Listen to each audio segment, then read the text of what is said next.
इस जीव की उत्पत्ति कैसे होती है? स्त्री और पुरुष के संयोग से जीव ये गर्भ में आता है। नरक की यातना भी कपिल जी महाराज ने मां अपनी देवभूति को सांख्य योग के माध्यम से बताई है। शुकदेव जी महाराज वर्णन करते हैं, राजन, ये जीव जो है संसार में जब आता है तो स्त्री और पुरुष के संयोग से मां के गर्भ में आता है और 5 दिन तक ये जीव गर्भ में पानी के बुलबुले के समान रहता है। 10 दिन का जीव जब गर्भ में होता है तो बेर की गुठली के समान अंडाकार बन जाता है। बेर की गुठली के समान 10 दिन का जब जीव ये गर्भ में होता है तो बन जाता है। जब 1 महीने का ये जीव होता है तो इसके शरीर का निर्माण शुरू होता है। 2 महीने का जब जीव होता है तो इसके शरीर का आकार तैयार होता है और जब 3 महीने का ये जीव गर्भ में होता है तो इसके अंग बनते हैं, इसकी भुजाएं बनती हैं, नेत्रों के निशान बनते हैं, नर्सिकाओं नासिकाओं के निशान बनते हैं, स्रोतकाणों के निशान बनते हैं और 3 महीने बाद ये पता चलता है कि गर्भ में कन्या है या पुत्र। इसके जीव के शरीर का निर्माण हो जाता है। 4थे महीने में इस जीव के नाखून आते हैं। फिर जो शरीर में रोम छिद्र हैं, हमारे रोम कितने हैं शरीर में? शास्त्र कहता है 3.5 करोड़ रोमों की संख्या है, ये उत्पन्न होती है। फिर जीव की हड्डी पसलियां ये अंगों को गर्भ में हिलाने लगता है और जब ये 5 महीने का होता है तो इसको भूख प्यास भी लगती है। गर्भ में भी भूख लगती है। जब जीव पेट में रहता है ना, 9 महीने के बाद 10वें महीने में ये प्रसूति वायु के द्वारा जन्म लेता है। और गर्भ क्या है? ये भी एक नरक है। कौन सा नरक है? कुंभीपाक नाम का नरक है। 21 नरक बताएं, वैसे तो 84 लाख नरक हैं। ये हमारा शरीर है ना, हमें इस सारी योनियों में भटकते भटकते फिर ये मनुष्य का शरीर मिलता है। और मनुष्य योनि कितने प्रकार की है? कई तो कह देते हैं, कई तो बोलते हैं कि मनुष्य का शरीर एक बार ही मिलता है। नहीं, ऐसा नहीं है। 84 लाख की योनियों में हमें 4 लाख बार मनुष्य का शरीर मिलता है। 4 लाख बार ये मनुष्य का शरीर हमें मिलता है। 6ठे महीने में जीव मां की कोख में, झिल्ली में, मां की कोख में पड़ा रहता है, दाहिनी साइड में झिल्ली में लिपटा हुआ। और इसको भूख प्यास जागृत हो जाती है, इसको दुख का महसूस होने लग जाता है। शुकदेव जी महाराज बड़ा सुंदर वर्णन करते हैं, राजन, ये जीव 10 महीने तक गर्भ में कष्ट भोगता है। इस जीव को गर्भ में भी दुख भोगना पड़ता है। सबसे ज्यादा पीड़ा सहन करनी पड़ती है गर्भ में। ये गर्भ रूपी जो गड्ढा है, इसमें सबसे ज्यादा कष्ट इस जीवात्मा को भगवान कहते हैं 9 महीने तक भोगना पड़ता है। सुखदेव जी वर्णन कर रहे हैं, राजन, कपिल भगवान मां अपनी देवभूति को उपदेश कर रहे हैं, मां ये जीव गर्भ के दुखों को भोगता है और 7वें महीने में ये जीव मां की कोख में घूमने लग जाता है। और कैसे?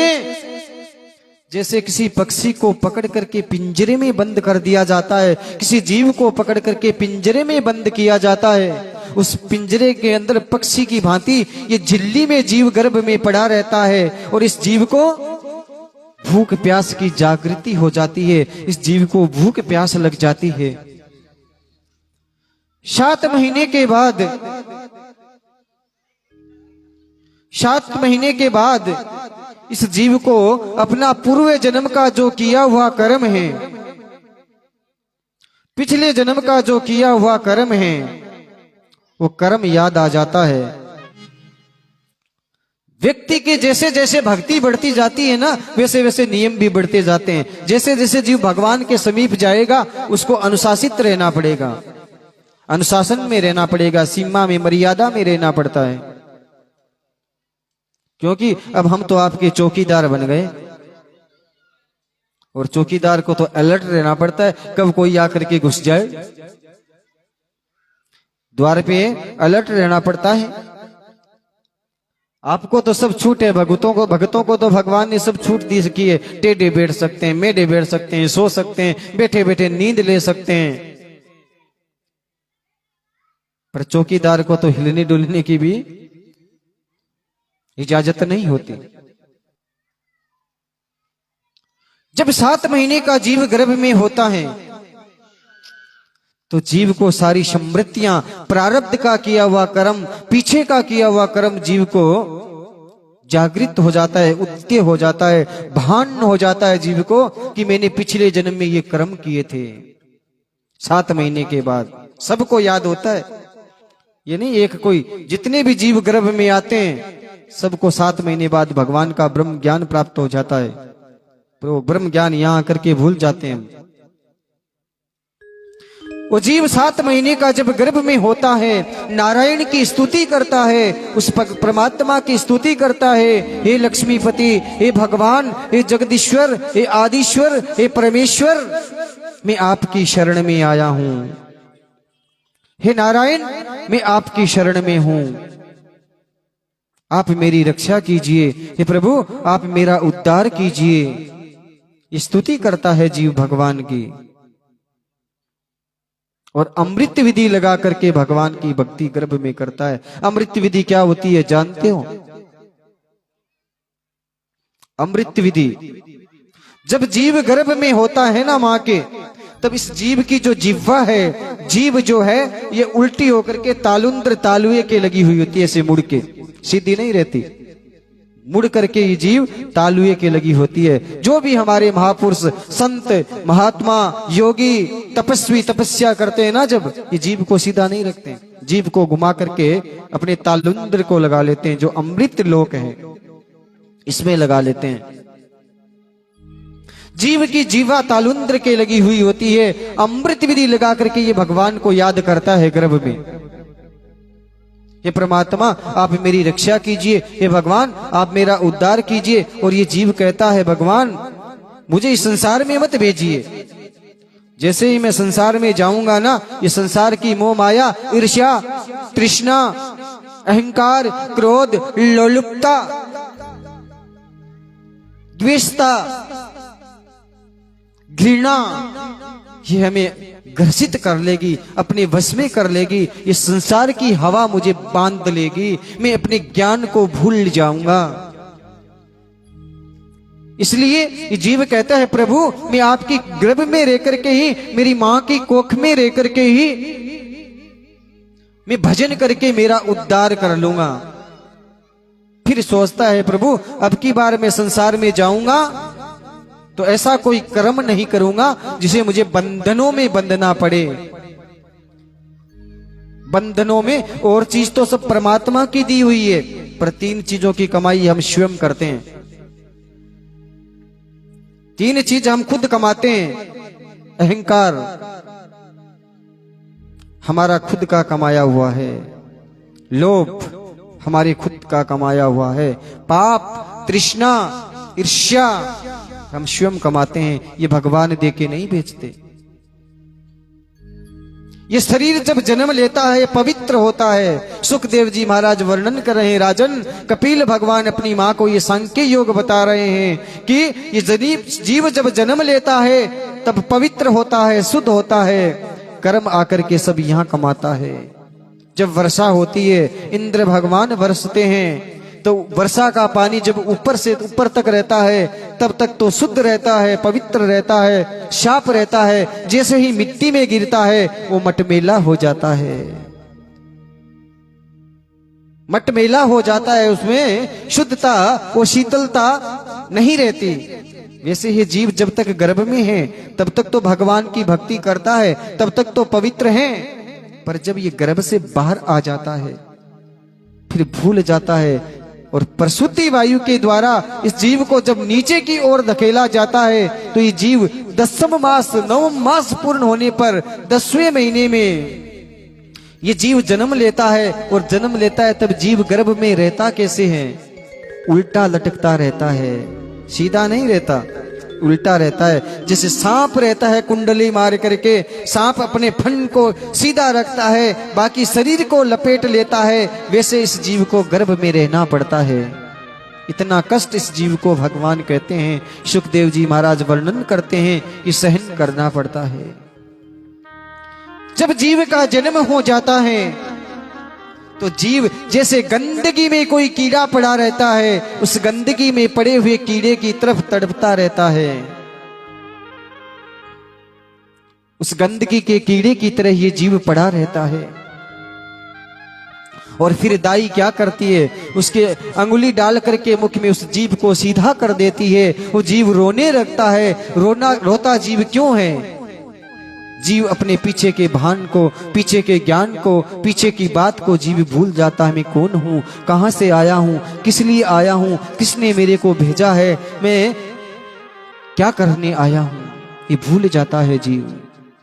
क्योंकि इस संसार की माया से जीव बंध जाता है, इस माया के बंधन में जीव जकड़ा जाता है। और सज्जनों, जीव रस्सी से बंधा हुआ छूट सकता है, लोह के बंधन से बंधा हुआ जीव छूट सकता है, पर इस मोह माया का बंधन ऐसा है, इस मोह माया के बंधन में बंधा हुआ जीव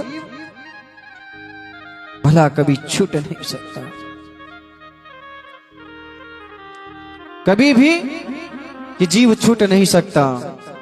संसार में आया जीव, जन्म लिया, बाल अवस्था, पौंगड अवस्था के दुखों को भोगा, शिशुर अवस्था के दुखों को भोगा, और जब जवानी आई तो धरती को 3 बार दिन में तोलने लगा।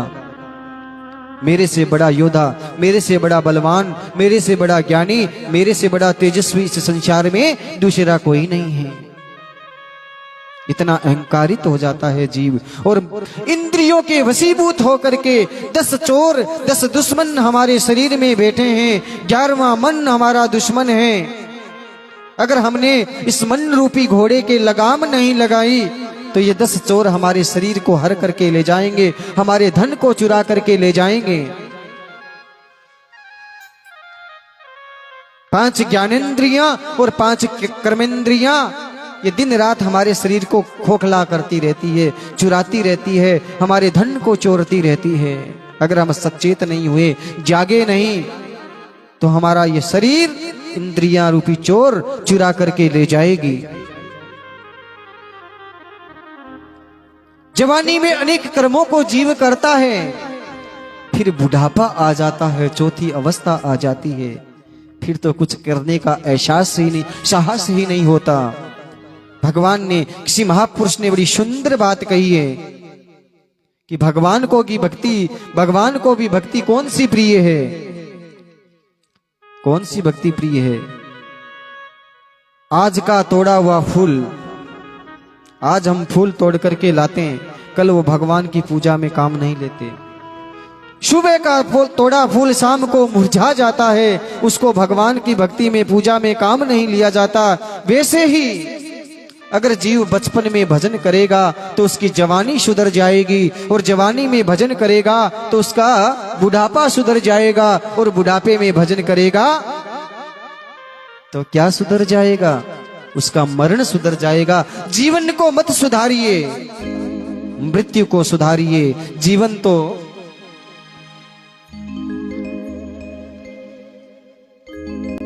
ना बिचारी रे भजन वाली,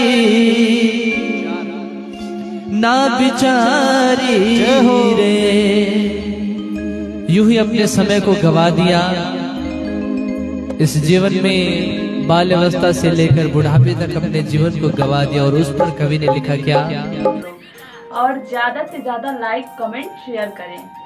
और एक चीज मैं भूल रही हूँ, सब्सक्राइब करना बिल्कुल ना भूलें।